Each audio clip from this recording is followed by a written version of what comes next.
अध्याय 5 शिव पुराण के श्रवण की विधि तथा श्रोताओं के पालन करने योग्य नियमों का वर्णन। शौनक जी कहते हैं, महाप्राग व्यास शिष्य सूत जी, आपको नमस्कार है। आप धन्य हैं, शिव भक्तों में श्रेष्ठ हैं। आपके महान गुण वर्णन करने योग्य हैं। अब आप कल्याण में शिव पुराण के श्रवण की विधि बतलाइए, जिनसे सभी श्रोताओं को संपूर्ण उत्तम फल की प्राप्त हो सके। सूत जी कहते हैं, मुने शौनक, अब मैं तुम्हें संपूर्ण फल की प्राप्ति के लिए शिव पुराण के श्रवण की विधि बता रहा हूँ। पहले किसी ज्योतिष को बुलाकर दान मान से संतुष्ट करके अपने सहयोगी लोगों के साथ बैठकर बिना किसी विघ्न बाधा के कथा को समाप्त होने के उद्देश्य शुद्ध मुहूर्त का अनुसंधान कराने और प्रयत्नपूर्वक देश में स्थान पर ये संदेश भेजें कि हमारे यहाँ शिव पुराण की कथा होने वाली है। अपने कल्याण की इच्छा रखने वाले लोगों को उसे सुनने के लिए अवश्य पधारना चाहिए। कुछ लोग भगवान श्री हरि की कथा से बहुत दूर पड़ गए हैं। कितने ही स्त्री शुद्ध आदि भगवान शंकर के कथा कीर्तन से वंचित रहते हैं। उन सबको भी सूचना हो जाए, ऐसा प्रबंध करना चाहिए। देश देश में जो भगवान शिव के भक्त हों तथा शिव कथा के कीर्तन और श्रवण के लिए उत्सुक हों, उन सबको आदरपूर्वक बुलवाना चाहिए और आए हुए लोगों का सब प्रकार से आदर सत्कार करना चाहिए। शिव मंदिर में, तीर्थ में, वन प्रांत में अथवा घर में शिव पुराण की कथा सुनने के लिए उत्तम स्थान का निर्माण करना चाहिए। केले के खंभों से सुशोभित एक ऊंचा कथा मंडप तैयार कराएं।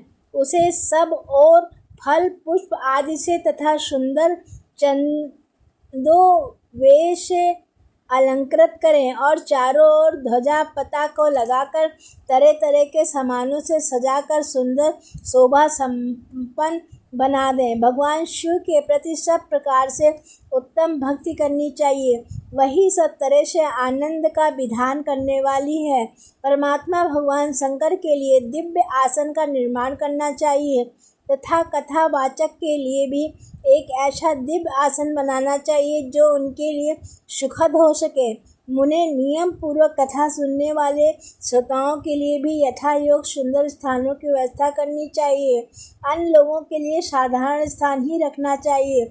जिनके मुख से निकली हुई वाणी देहधारियों के लिए कामधेनु के समान अविष फल देने वाली होती है। उस पुराण वेता विद्वान वक्ता के प्रति तुच्छ बुद्धि कभी नहीं करनी चाहिए। संसार में जन्म तथा गुरुओं के कारण बहुत से गुरु होते हैं, परंतु उन सब में पुराणों का ज्ञाता विद्वान ही परम गुरु माना गया है। पुराण वेता पवित्र, दक्ष, शांत, ईर्ष्या पर विजय पाने वाला, साधु और दयालु होना चाहिए। ऐसा प्रचंड कुशल विद्वान इस पुण्यमयी कथा को कहें। सूर्योदय से आरंभ करके 3:30 पहर तक उत्तम बुद्धि वाले विद्वान पुरुष को शिव पुराण की कथा संपक रीति से बाँचनी चाहिए। मध्या काल में 2 घड़ी तक कथा बंद रखनी चाहिए, जिससे कथा कीर्तन से अवकाश पाकर लोग मंत्र मूत्र आदि त्याग कर सकें। कथा प्रारंभ के दिन में एक दिन पहले व्रत ग्रहण करने के लिए वक्ता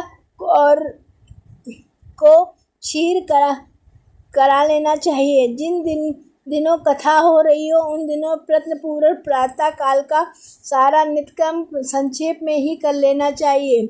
वक्ता के पास उसकी सहायता के लिए एक दूसरा वैसा ही विद्वान स्थापित करना चाहिए। वह भी सब प्रकार के संशयों के निर्वत करने में समर्थ और लोगों को समझने में कुशल हो। कथा में आने वाले विघ्नों को निवृत्ति के लिए गणेश जी का पूजन करें। कथा को स्वामी भगवान शिव की तथा विशेष तथा शिव पुराण की पुस्तक की भक्ति भाव से पूजा करें।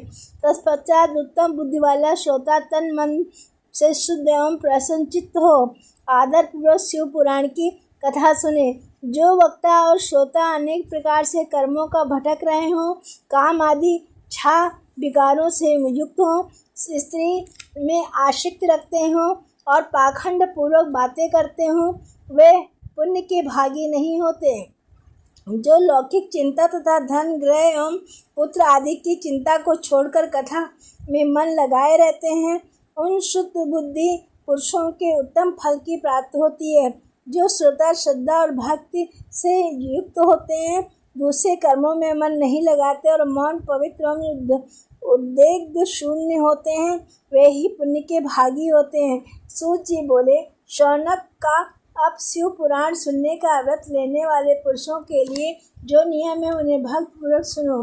नियम पूर्वक की श्रेष्ठ कथा को सुनने के बिना किसी विघ्न बाधा के उत्तम फल की प्राप्ति होती है। जो लोग दीक्षा रहित हैं उनका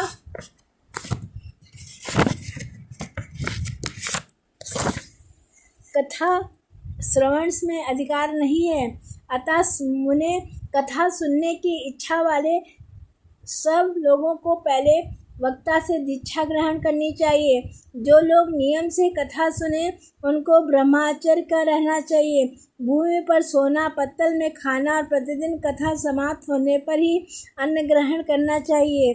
जिसमें शक्ति हो वह पुराण की समाप्ति तक उपवास करके शुद्धता पूर्वक भक्ति भाव से उत्तम शिव पुराण की कथा सुने।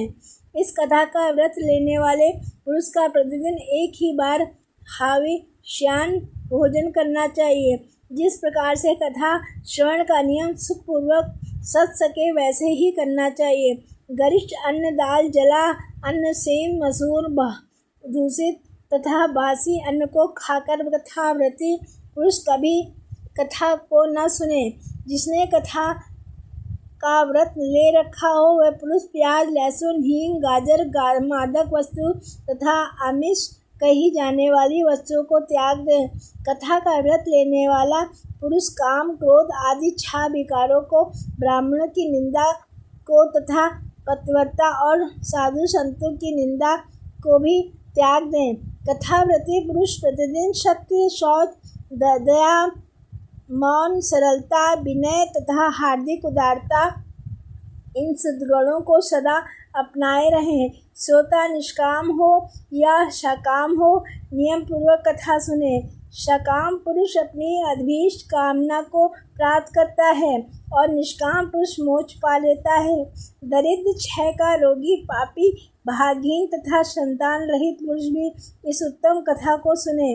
काक, बनघ्या आदि जो 7 प्रकार की दुष्टा स्त्रियां हैं वे तथा जिसका गर्भ गिर जाता है तथा वे इन सभी को शिव पुराण की उत्तम कथा सुननी चाहिए। मुने स्त्री हो या पुरुष सबको बलपूर्वक विधि विधान से शिव पुराण की ये उत्तम कथा सुननी चाहिए। महर्षि इस तरह शिव पुराण की कथा को पाठ एवं श्रवण संबंधी यज्ञों की समाप्त होने पर श्रोताओं को भक्ति एवं प्रयत्न पूर्वक भगवान शिव की पूजा की भांति पुराण पुस्तक की भी पूजा करनी चाहिए। तदंतर विधि पूर्वक वक्ता का भी पूजन करना आवश्यक है। पुस्तक को आच्छादित करने के लिए नवीन एवं सुंदर बस्ता बनाएं तथा उसे बांधने के लिए दृढ़ और दिव्य डोरी लगावें। फिर उसको विधिवत पूजन करें। मुनि शिष्य इस प्रकार महान ऋषियों के साथ पुस्तक और वक्ता को विधिवत पूजा करने के वक्ता की सहायता के लिए स्थापित हुए पंडित को भी उसी के अनुसार धन आदि के द्वारा उससे कुछ ही काम सत्कार करें। वहां आए हुए ब्राह्मणों को अन्न धन आदि का दान करें। साथ ही गीत वाद तथा नृत्य आदि के द्वारा महान उत्सव रचाएं। मुने यदि श्रोता विरक्त हो तो उसके लिए कथा समाप्ति के लिए दिन विशेष रूप से उस गीता का पाठ करना चाहिए जिसे श्री रामचंद्र जी के प्रति भगवान शिव ने कहा था। यदि श्रोता गृहस्थ हो तो उस बुद्धिमान को उस श्रवण कर्म की शांति के लिए शुद्ध हव्य के द्वारा होम करना चाहिए। मुने रुद्र संहिता के प्रत्येक श्लोक द्वारा होम करना उचित है। अथवा गायत्री मंत्र का में होम करना चाहिए, क्योंकि वास्तव में वह पुराण गायत्री में ही है। अथवा शिव पंचाक्षर मूल मंत्र से हवन करना उचित है। शिव पंचाक्षर मंत्र से हवन करना उचित है। होम करने की शक्ति ना हो तो विद्वान पुरुष यथाशक्ति हवनीय हविष्य का ब्राह्मण को दान करें। तिरिक्तारूप दोष को शांति के लिए भक्तिपूर्वक शिव सहस्त्र नाम का पाठ अथवा श्रवण करें। इससे सब कुछ सफल होता है, इसमें संशय नहीं, क्योंकि तीनों लोकों में उससे बढ़कर कोई वस्तु नहीं है। कथा श्रवण संबंधी व्रत की पूर्णता सिद्धि के लिए 11 ब्राह्मणों को मधु मिश्रित खीर भोजन कराएं और उन्हें दक्षिणा दें। मुने यदि शक्ति हो तो 3 तोले सोने का एक सुंदर सिंहासन बनवाएं और उस पर उत्तम अक्षरों में लिखी हुई अथवा लिखाई हुई शिव पुराण की पोथी विधि पूर्वक स्थापित करें। तत्पश्चात पुरुष उसकी आह्वान आदि विविध उपचारों से पूजा करके दक्षिणा चढ़ाएं। फिर जितेंद्रिय आचार्य का वस्त्र आभूषण और गंध आदि से पूजन करके दक्षिणा सहित वह पुस्तक उन्हें समर्पित कर दें। उत्तम बुद्धि वाला श्रोता इस प्रकार भगवान शिव के संतोष के लिए पुस्तक का दान करें। शौनक इस पुराण के इस दान प्रभाव से भगवान शिव का अनुग्रह पाकर पुरुष भव बंधन से मुक्त हो जाता है। इस तरह विधि विधान का पालन करने पर ही श्री संपन्न शिव पुराण संपूर्ण फल को देने वाला तथा भोग और मोक्ष का दाता होता है। मुने शिव पुराण का सारा महात्म जो संपूर्ण अभिष्ट को देने वाला है मैंने तुम्हें कह सुनाया। अब और क्या सुनना चाहते हो? श्रीमान शिव पुराण समस्त पुराणों के बहाल का तिलक माना जाता है। ये भगवान शिव की अत्यंत प्रिय रमणीय तथा भव रोग का निवारण करने वाला है। जो सदा भगवान शिव का ध्यान करते हैं, जिनकी वाणी शिव के गुणों की स्तुति करती है और जिनके दोनों कान उनकी कथा सुनते हैं, इस जीव जगत में उन्हीं का जन्म लेना सफल है। वे निश्चय ही संसार सागर में पार हो जाते हैं। भिन्न भिन्न प्रकार से समस्त गुण जिनके सज्जन स्वरूप का कभी स्पर्श नहीं करते, जो अपनी महिमा से जगत के बाहर और भीतर भी समान है तथा जो मन के बाहर और भीतर वाणियों मनोवृत्ति रूप से प्रकाशित होते हैं, उन अनंत आनंद धन रूप परम शिव का ही में शरण लेता है।